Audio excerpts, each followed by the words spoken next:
idea, and that idea becomes gospel, enforced by military or finance, etc., and it's all lost in translation, really. There is no essence to that idea because it was one-man whim or one-man preference.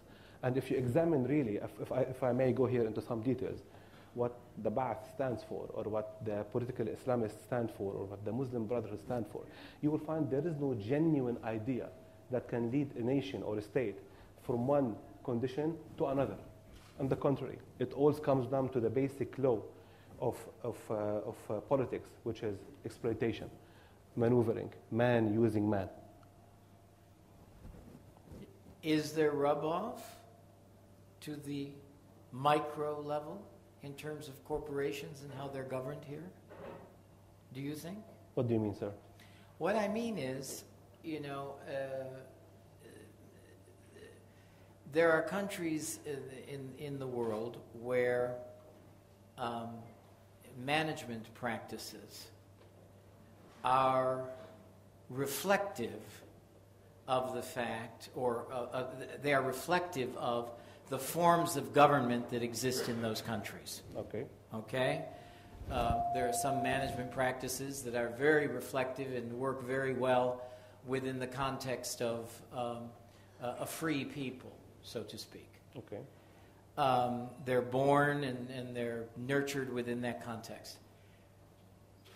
Some of the structures that you refer to in your book here are very authoritarian and very hierarchical, cult of personality, etc., etc.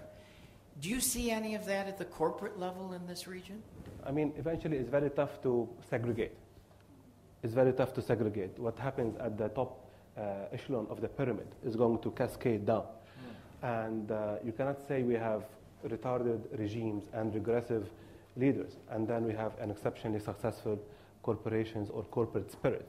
I think with the slight variations, certain companies have managed to break through from that. But overall, I would say the corporate scene is not far from the governmental scene. Okay. I wanted your opinion on it because it might even be an interesting sequel to your book. You might decide to write that someday. If you don't, I will.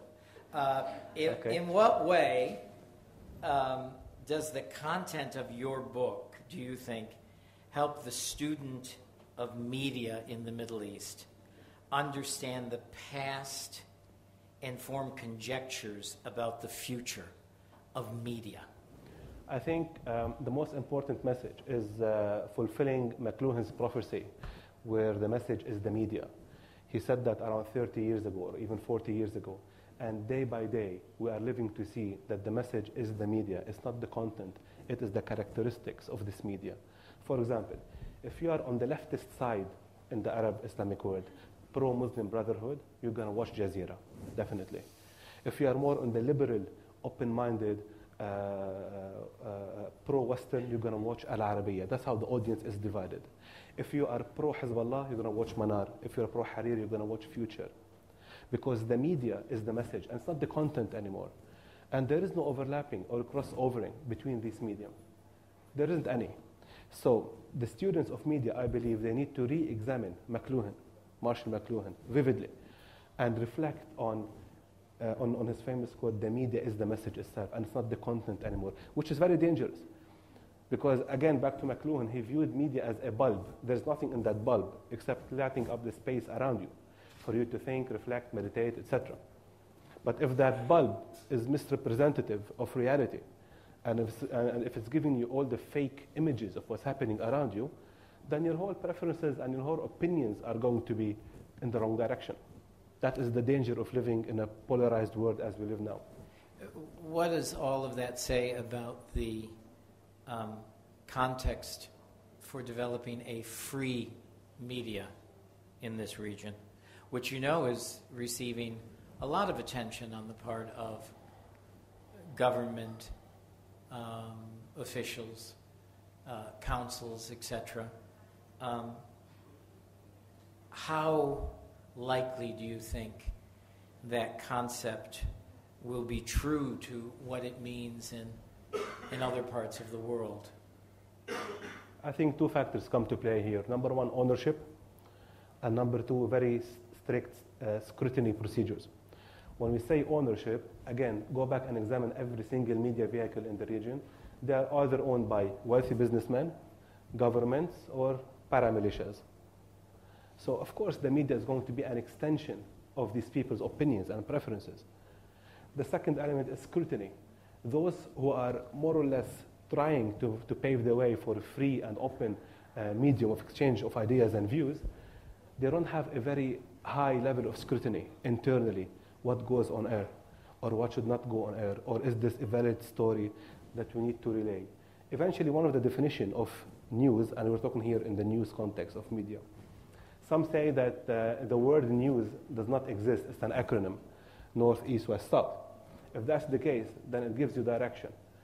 There is not a single media here that gives you direction. It gives you opinions. It gives you an extension of ownership, either individuals or government.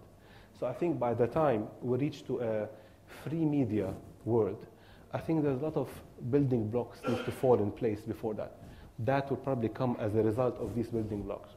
We're going to open this up to questions to the audience after I ask my last two questions. Okay, understood. Obviously that, future is going to have great effects on listenership, viewership, readership, with great implications for how media is selected. Lots of relevance there I think, for advertisers, particularly given this relationship between the content and the medium and how the two work together to produce a single image. You come down very hard in your book several times on ideology as a platform for governance in the Middle East. Yep. Interesting, many countries in the West, for example, Europe and the United States, seem to be clamoring for their politicians to take stands based more on ideology and to reject compromise.